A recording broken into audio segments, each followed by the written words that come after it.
All right, let's talk about the Baltimore Ravens. And I'm just going to be honest, I thought this was an absolute disaster by the Baltimore Ravens. I thought this was not at all what they wanted to do. This is, to me, their most frustrating game of the season. I think that, while yes, they lost to the Colts, and that was frustrating for its own reason, I think the Colts have shown they're maybe better than we gave them credit for. They are 3-2. To me, this game, even if the Ravens won, they just did not play the kind of football that we expect to see from them. They just didn't. It was, in many ways, a disaster. We'll start off with a play like this. Zay Flowers, I thought had a rough day out there. Had a couple of fun plays, but I also thought had some, again, a lot of players had a rough day out there, let's be honest. But what's going to happen here, this is a classic example of one, of just, you got to get on the same page. You have to be able to, have this stuff down. It's a 3rd down and 10, and it's cover 0. Pittsburgh's going to send a house right here. So, honestly, getting the ball in Zay Flowers' hands in a cover 0 situation where he can make guys miss, that could be a potentially awesome scenario. And again, Zay Flowers was their leading receiver, and for a good reason. They looked to him a lot. But on this play, you're going to see it's a couple things. So, you see Zay Flowers kind of faking as though he's going towards the middle of the field. A lot of times, you do go towards the middle of the field on this play. It's 3rd down and 10, so you might be wondering, well, you got to get the first down. But again, it's cover 0. Someone's going to be in Lamar's face right away. Lamar has to get rid of the football quickly. Usually you just go with a hot route. Have a player go over the middle, and then, when that happens, hopefully he can continue running, pick up the first down. Even if he doesn't, you're close to field goal range at this point. And especially when you factor in that Flowers is looking as though he's about to cut over the middle. He's bringing the corner in that direction. This feels like, okay, yeah, this is what's happening. Lamar is going to throw it over the middle, and Flowers instead runs deep. This is a complete communication issue where it's not just a traditional miscommunication where, sometimes you have these miscommunications because, a guy just mishears the play call or, forgets what he's supposed to do on a play and runs the wrong kind of route. That's something that definitely happens for sure. This is different though, where this is, Flowers read the play and decided to do one thing, and I can't imagine anyone misread this play. It's more so of they're just not on the same page in terms of knowing what to do.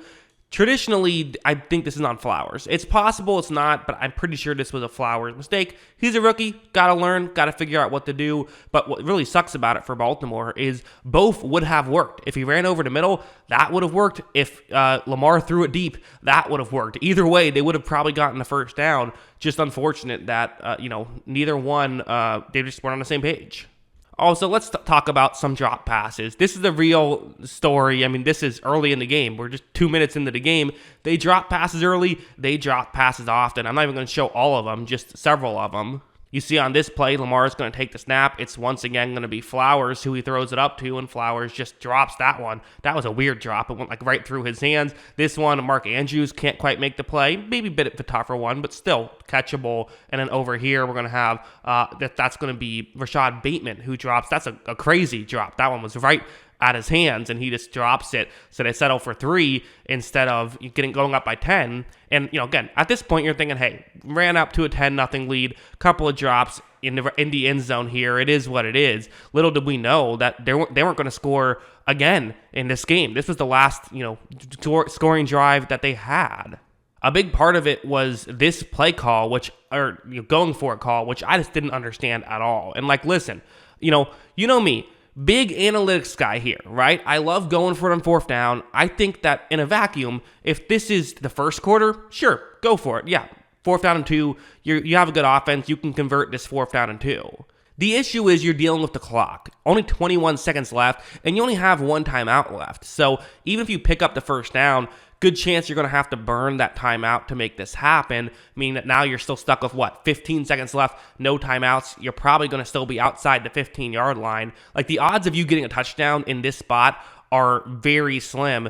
Why are you going for it on 4th down and 2? I don't understand the logic here. Also, I've circled 2 Baltimore players. Watch what they're going to do, as that's where Lamar wants to go with the football. That's where he's looking towards. Watch as you're going to see Lamar looks up in that direction and they run into each other. So, okay, that's obviously not ideal either, is now you have to figure out something else. One other issue. TJ Watt is unblocked on this play. That feels like a mistake. I don't know. Maybe this is just me.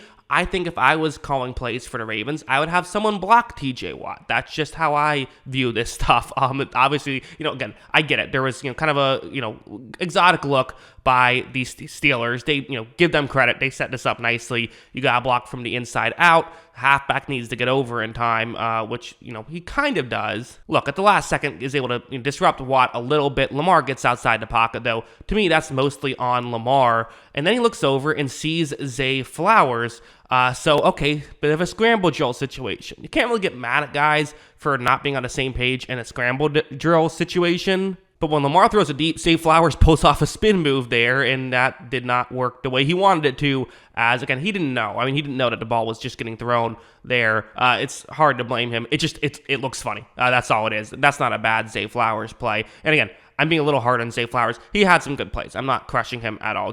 I'm saying you expect more from him, I think. You expect him to cut down on some of the other mistakes. This one, not really a mistake. Something like this was obviously a huge issue, and I think maybe can play more of a mental role. This is a theory that I've had where, it's going to be TJ Watt, one-on-one matchup against the right tackle. As you see, it's going to be just TJ Watt-like things of that immediate pressure. What do you do there if you're Baltimore? Usually when those kind of plays happen, it's like because of, some sort of blown blocking assignment or something. No, that was just an immediate pressure to get to Lamar Jackson. Not a lot you can do there, and I do wonder if that not only has the effect of getting a sack there, but also can just frustrate the Ravens and can cause this stuff to kind of boil up. And finally, this is the biggest issue. All that other stuff, guys are going to catch. Your offensive line is going to block better. You can, put more help on TJ Watt's side when you play them again. It's not ideal, but you can do that. You can stop going for it on fourth downs when it's a bad decision to do so. You can have, get Zay Flowers and Lamar to communicate better and to be on the same page more. All of that stuff can be fixed. Here's what they need to get fixed desperately is they need a guy that can win on the outside. And they haven't had that the entire Lamar Jackson tenure, and I think that Lamar gets the blame for the throwing ability, but I really don't think it's his fault. I think that they need a receiver who can do this. Rashad Bateman, a guy they drafted in the first round to hopefully be able to do this, one-on-one matchup on the outside. Lamar is going to take the snap, sees a single safety deep, and says, okay, let me push the ball down the field. Let's see if this can work. It's not a ton of separation, but again, sometimes you don't need a ton of separation to make this kind of thing happen. And as you see, it slightly goes off his fingertips. Could he have maybe made that catch? I don't know. It would have been tough. Could it have been a little bit lower? I don't know. Maybe. At the end of the day, it doesn't matter. They're not hitting these. And when teams can basically play an extra guy in the box to really help out the running defense, it just makes things so much more difficult for an offense that you can't hit these. If they can hit these, they can just get a guy who can win on the outside. Like, they'd be so much better in so much of a better situation. They really would. Going over here, this was probably the play of the game offensively for Baltimore of one-on-one matchup on the outside. Joey Porter Jr., Odell Beckham Jr. 3rd down and goal, 4 minutes left. Lamar's just making this throw. He's just saying, you know what? Let's make this happen. Because you're up 2 at this point. You're still only up 1 score if you get 3. Now, again, given the way the Steelers' offense has played, they have not gotten the ball in the end zone all day.